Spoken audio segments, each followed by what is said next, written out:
فنا فلا کی موت کا واقعہ بیان کیا جاتا ہے کہ کسی شخص نے ایک غلام خریدا تھا تو اس غلام نے اپنے آقا سے 3 شرطیں رکھیں۔ پہلی شرط یہ رکھی کہ جب نماز کا وقت آئے تو آپ مجھے نہ روکیں گے۔ دوسری یہ رکھی کہ آپ مجھ سے صرف دن میں خدمت لے سکیں گے مگر رات کو مجھ پر یہ پابندی نہ ہوگی۔ پھر تیسری شرط یہ رکھی کہ آپ میرے رہنے کے لیے کوئی ایسا کمرہ عنایت فرمائیں گے جو میرا پسندیدہ ہو اور دوسرے شخص کو اس میں آنے کی اجازت نہ ہوگی۔ چنانچہ آقا نے غلام کی تینوں شرطیں منظور کر لیں اور غلام کو حکم دیا کہ جا کر محل میں اپنی پسند کا کمرہ دیکھ لو، جس میں ہر کمرہ ایک سے ایک بہتر ساز و سامان کے ساتھ آراستہ تھا۔ بس غلام نے تمام کمروں کو دیکھ بھال کر اپنے لیے ایک ویران کمرے کا انتخاب کیا۔ اس پر آقا نے دریافت کیا کہ آخر تم نے یہ ویران کمرہ کیوں پسند کیا؟ کمرے تو اور بھی بہت سارے ہیں۔ اپنے آقا کی یہ بات سن کر غلام نے جواب دیا کہ میرے آقا، شاید آپ کو معلوم نہیں کہ یہ ویران جگہ اللہ تعالیٰ کے ذکر سے آباد ہو جاتی ہے۔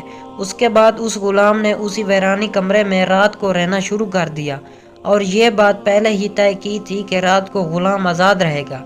جب غلام کو اپنے پسندیدہ آزاد کمرے میں رہتے ہوئے کچھ عرصہ گزر گیا تو اس کے آقا نے ایک دن رات کو بزم احباب منعقد کی اور نصف شب کے بعد جب دوست احباب رخصت ہو گئے تو مالک مکان چہل قدمی کرتا ہوا غلام کے کمرے کی جانب جا نکلا۔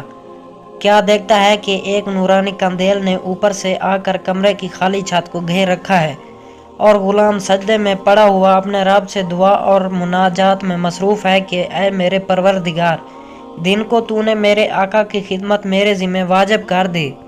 اگر یہ خدمت میرے ذمہ نہ ہوتی تو میں رات دن تیری عبادت میں مشغول رہتا، لہذا تو میرا عذر قبول فرما لے۔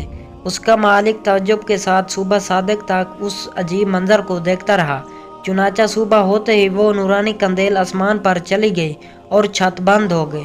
مالک نے اپنی بیوی سے اس کا تذکرہ کیا اور دوسرے روز وہ مالک اور اس کی بیوی دونوں اس منظر کو دیکھنے گئے تو اس شب میں بھی بالکل وہی منظر دیکھا جو پہلی شب میں مالک دیکھ چکا تھا۔ صبح ان دونوں نے غلام کو بلا کر کہا تو اللہ کے واسطے آزاد ہے تاکہ اپنی خواہش کے مطابق رات دن اللہ تعالیٰ کی عبادت میں مشغول رہ سکے۔ جس سے تو آزاد کرتا رہتا ہے اسی کے ساتھ اس کے مالک اور اس کی بیوی نے غلام سے اس کی ان کرامتوں کا ذکر کیا جو رات کو وہ دونوں دیکھ چکے تھے۔ بس اب کیا تھا، جب غلام کو معلوم ہوا کہ ان پر اس کا پردہ فاش ہو چکا ہے تو اس نے اس وقت دربار الہی میں ہاتھ اٹھا کر دعا کی کہ اے میرے پروردگار، میں نے تجھ سے دعا کی تھی کہ میرا راز کسی پر نہ کھولیو، مگر اب جب کہ میرا بھی دوسروں پر زہر ہو گیا ہے جس کو میں مخفی رکھنا چاہتا تھا، تو مجھ کو اپنے پاس بلا لے۔ چنانچہ اسی وقت اس کی روح پرواز کر گئی اور وہ اپنے خالق حقیقی سے جا ملا۔ اللہ تعالیٰ سے دعا ہے کہ اللہ پاک اس کی مغفرت فرمائے اور اس کے درجات کو بلند فرمائے، آمین۔ سبق: اس واقعے سے ہمیں یہ سبق ملتا ہے کہ حضور صلی اللہ علیہ وآلہ وسلم نے سچ فرمایا ہے کہ جو اللہ کا ہو جاتا ہے اللہ اس کا ہو جاتا ہے۔ دیکھیے اس عالم فنا فی اللہ کی دعا کس طرح ہاتھوں ہاتھ درجہ قبولیت کو پہنچ گئی۔ اللہ تعالی ہمیں بھی اس واقعے سے سبق حاصل کرنے کی توفیق عطا فرمائے، آمین۔ دوستو، اس طرح کے مزید اسلامی واقعات کے قصے دیکھنے اور سننے کے لیے ہمارے یوٹیوب چینل اردو کہانیاں کو سبسکرائب ضرور کر لیں تاکہ آپ کو مزید اس طرح کے اسلامی واقعات کے قصے دیکھنے کو اس چینل پر ڈیلی بیسس پر ملتے رہیں۔